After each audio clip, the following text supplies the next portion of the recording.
Hey everyone, I wanted to come and talk with you. I just did some meditations and breath work, so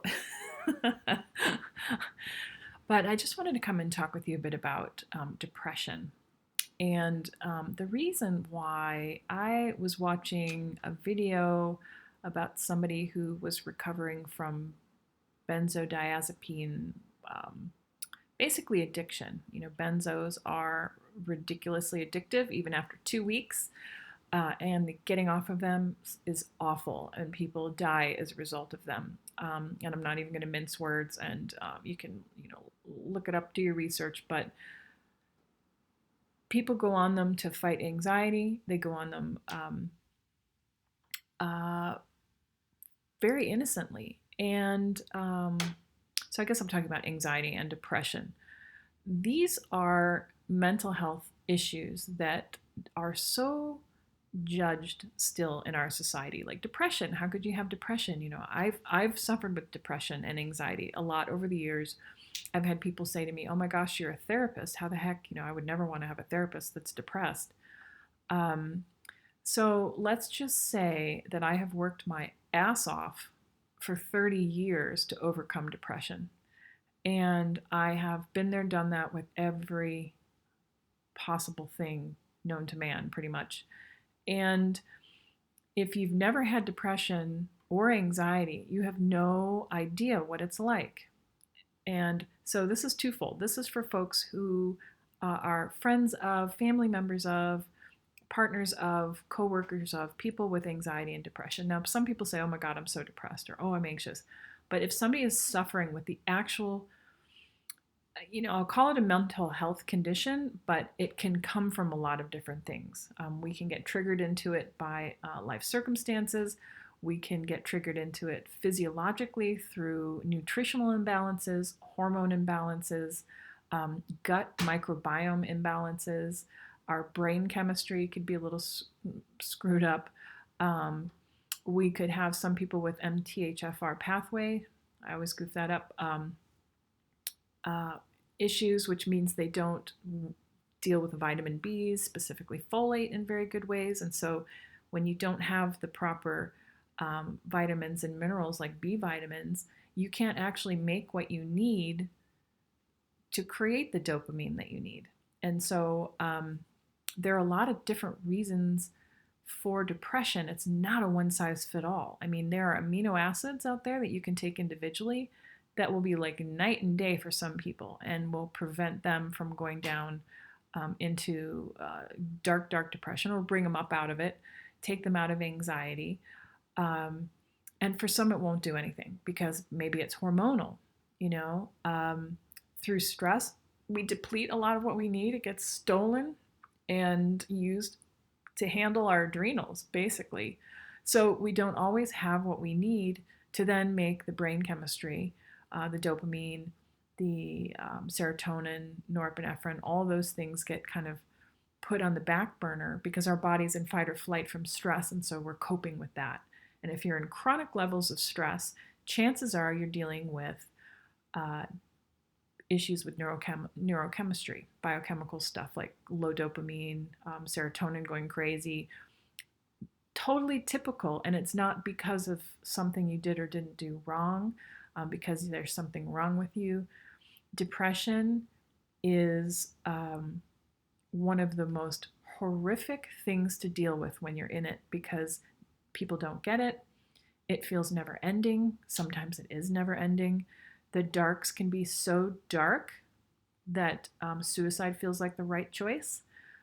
People with depression that get that bad feel like they're a burden to the people around them because there's nothing anyone can do to bring somebody out of that type of depression. There's no going to the gym that'll do it. There's no sleeping better that'll do it. I mean, there are a lot of different things you can put in place. There are prescriptive or prescription concepts of, exercise is definitely helpful with depression. Sleeping well is definitely helpful, both for anxiety and depression. All of these things are. Eating well, also very good. Lowering your sugar and your caffeine, also very good. Then we get into the specifics of, do you have a gluten intolerance? Because if you're eating gluten, you're messing up your gut microbiome, which is then causing all kinds of things like leaky gut. And when there's problems in there where other microbes are taking over, then we're not processing food well, and we're not making what we need to then shift what we eat into what can keep us from being depressed, without getting into too much chemical talk. But if our microbiome, which is what's between our mouth and our rectum, our anus, everything from there to there is gut microbiome. So when that's not working well in one area or another, especially in this in our stomach and in our intestines, we absorb so much. When that's out of whack, it's a cascade of problems. So if you have a gluten sensitivity, let's just say, your body starts not being able to process it well, and so other things start getting created because it's not getting broken down properly, and so other bacteria are like, oh my gosh, let's eat this, and then their populations grow and the good populations come down. You know, there's not really all bad and all good in the bacteria in our microbiome. The balance is the important thing. So by eating certain foods that aren't so great for our individual physiques, biochemistry, then we can set that off balance, and then other things can grow. Candida being one of them. Candida in and of itself isn't the worst thing ever, but when it's out of control, it can cause all kinds of problems, including depression, chronic fatigue. So, we've got all these one-hit wonders. You've got to clean up your mold toxicity. You've got to get rid of gluten, whatever it is. But there's a foundational problem that started it all. Did you go like to Mexico and get sick and then take antibiotics? Do you take a lot of antibiotics? That can be one of the precursors to having a disrupted gut microbiome. So there's the physiological aspects to it. So somebody might be like myself. I had low vitamin B6. So no matter what I tried, nothing was working. Well, as we did an organic acids profile and looked at how I was metabolizing what I ate and the vitamins and what was going on with oxidative stress, it turns out that I just wasn't converting well. And so I had to take higher doses of P5P, which is a form of kind of the safer form of B6, because B6 can be tricky. But I didn't have enough of it to convert the next enzyme, basically, or to make the next enzyme do what it's supposed to do to make dopamine.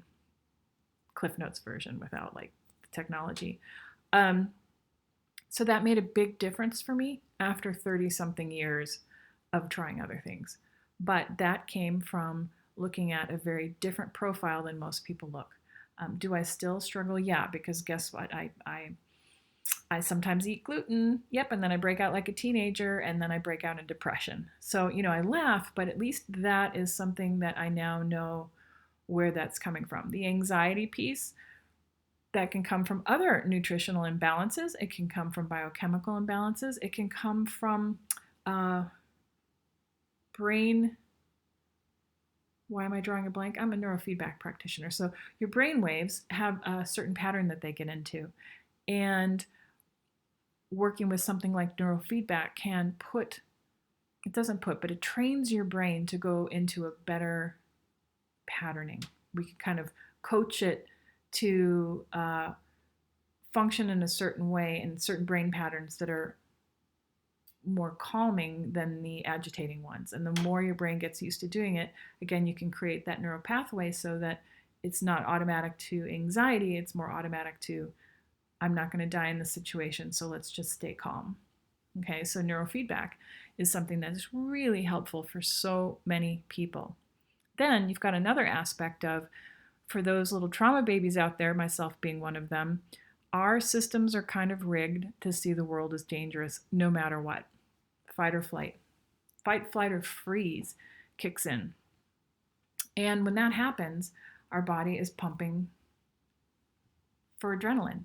And so that's pulling all kinds of things like it pulls your pregnenolone out. And so then you're not getting your progesterone and estrogen balanced right. So you have, imbalance is there. And as you get a little older, especially women, when our hormones are starting to do wacky things naturally and produce less naturally, this can cause a lot of problems. So, understanding that there are so many variables. On the psychological side, yes, grief, yes, trauma, constant, persistent, small stressors can kind of tip that balance into something that becomes chronic.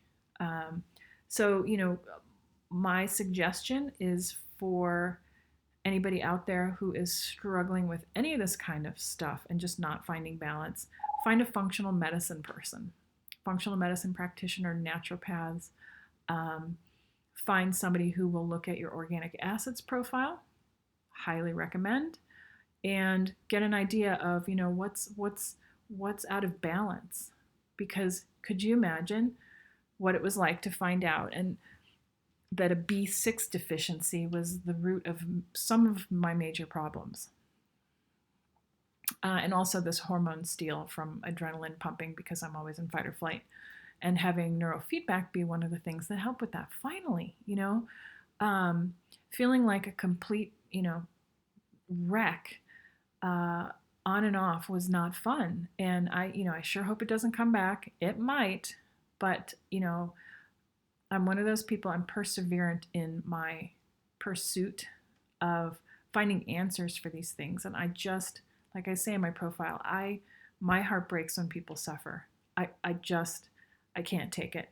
And so if I can help somebody not suffer, even in having compassion for another person, you can't put your feet in their shoes and understand depression if you've never had it, but you can stop trying to fix it and just hold space. Same thing with the anxiety. You can't fix it, but you can hold the space, because sometimes the pressure of having the people around us feeling like they're going to try to fix it and try to make it better makes it worse because it's not helping. Sometimes it does, but when it's not helping, it's a lot of pressure. So, ask the people around you, hey, can I support you? How can I help you? Do you want me to help you look up stuff? Do you want me to call you and cheer you up? Do you want me to back off? Just have communication.